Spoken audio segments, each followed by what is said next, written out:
Hi Trinity parents. If you haven't met me yet, I'm Samantha, the new youth director at Trinity. It's nice to virtually meet you, and I hope to meet you in person soon.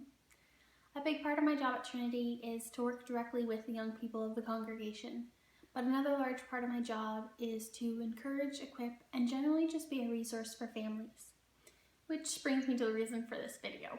So starting this week, I'm going to be sending out weekly videos to you, the parents of Trinity, with little pieces of encouragement, activities you can do at home with the family, or some faith idea kind of conversation prompts for you. So these videos are ideally going to be around the 2-minute mark. Sorry, this first one will probably be longer just because of the explanation. But I've chosen to do these updates as videos because I think they're a little bit more personal and it gives you a chance to get to know me better. So each week for about 2 minutes, I'm going to invite you into my home with me for a little faith conversation and encouragement. I'd recently watched a documentary that said, you can't out-impact a parent. And I found that so true. The Bible's continually telling us that parents should train up the children in the way that they should go. So what I'm offering to you is I'm offering a partnership with you.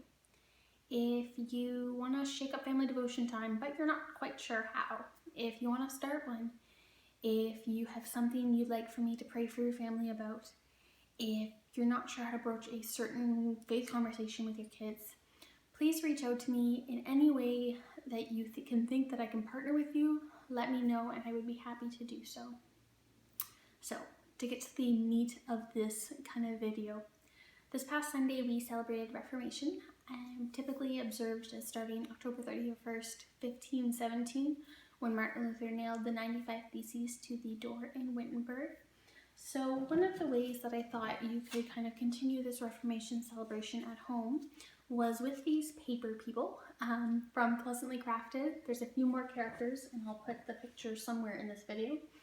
And you could do a Reformation paper play with your kids at home. So probably if they're younger, a little bit more visual learners, that's something that they'd be interested in.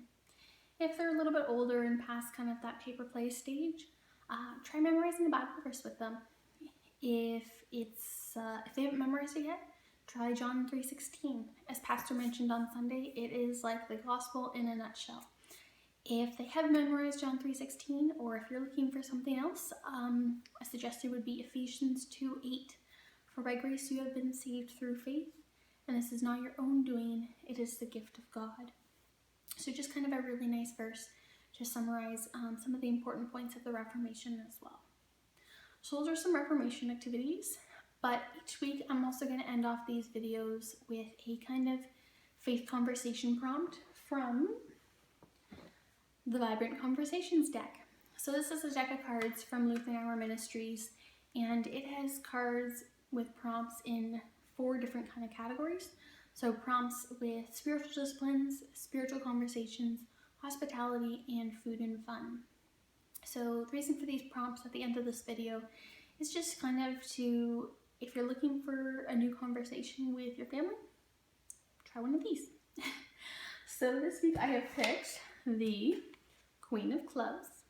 So our conversation is, what makes extending hospitality easier or more difficult right now? So in the midst of a pandemic, I would say it's probably more difficult right now, but have that conversation with your family. Ask them what they think. How is it more difficult? That sort of thing. Maybe come up with some new ideas of how we could still be hospitable while still being safe in the midst of this. So that is all for this week's video. If you have any questions, again, if you have any ideas for ways that I can partner with you, please reach out and I would be happy to do that with you. Otherwise, have a blessed week, and I'm praying for you. See you next week.